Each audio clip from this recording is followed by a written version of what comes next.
Chapitre 9. À la recherche de Fahim. Vendredi 7, samedi 8 juillet, 50 778.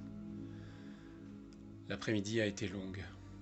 Maman essayait de me faire parler en me prenant par la douceur, mais je ne disais rien. Quand papa est rentré de l'usine, il était fatigué et un peu énervé, comme d'habitude. Il avait dû travailler plus vite pour rattraper le temps perdu le matin à cause de la convocation au conseil. Il a demandé à maman comment s'était passé l'après-midi. Quand il a su que j'avais refusé de dire quoi que ce soit, il s'est tourné vers moi, exaspéré. « Allons, Zabia, tu vas nous dire où il se cache, Fahim, à la fin? Tu sais bien que personne ne va lui faire du mal. Tu dois le dire, pour l'aider. » J'avais déjà enduré les assauts de maman tout l'après-midi, et voilà que papa s'y mettait. J'ai soupiré bruyamment, et je me suis carré, les bras croisés et la lippe proéminente sur un coin de ma chaise. J'avoue avoir été prise de court quand papa s'est levé d'un bond, m'a saisi par le bras et m'a traîné sans ménagement jusqu'à ma chambre. Je hurlais et j'entendais maman supplier qu'il ne me fasse pas de mal, mais il m'a juste jeté sur mon lit et a claqué la porte de ma chambre.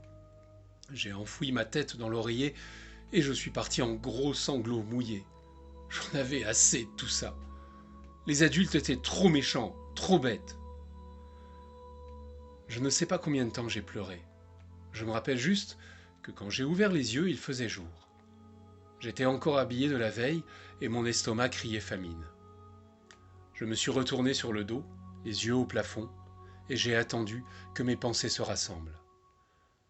Ah oui, Fahim. Et Silvio aussi. Je n'étais pas inquiète.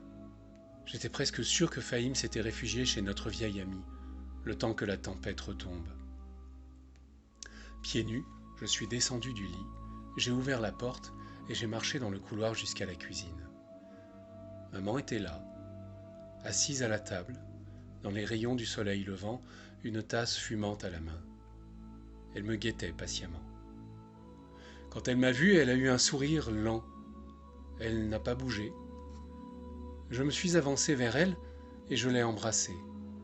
« Bonjour ma puce », elle m'a dit tranquillement. « Bonjour maman. Tu veux manger quelque chose ?»« Non merci, j'ai menti. Je prendrai un fruit dans la forêt. Je peux y aller ?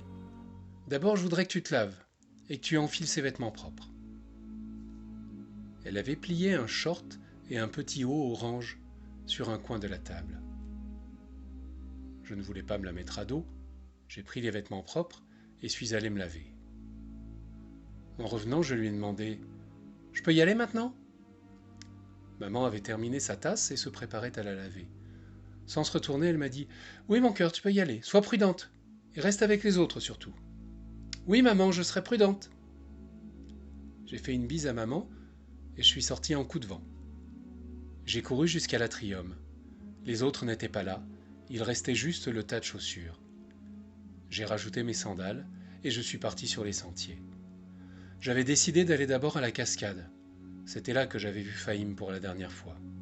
Je me disais que s'il avait décidé de me retrouver, il serait peut-être venu là. Le sentier était désert. Il n'y avait pas, comme d'habitude, la troupe des copains qui criaient et se bousculaient. Je le connaissais bien, ce sentier, mais je l'avais rarement emprunté seul. À ruminer tout ce qui s'était passé dans les jours précédents, je me sentais mal à l'aise. À un moment, j'ai même cru entendre un bruit de pas derrière moi. Quand je me suis retourné, il m'a semblé voir un mouvement dans les fourrés. Sans plus regarder en arrière, j'ai pressé le pas, puis je suis parti d'une foulée effrénée sur l'humus du chemin, les herbes folles fouettant mes mollets.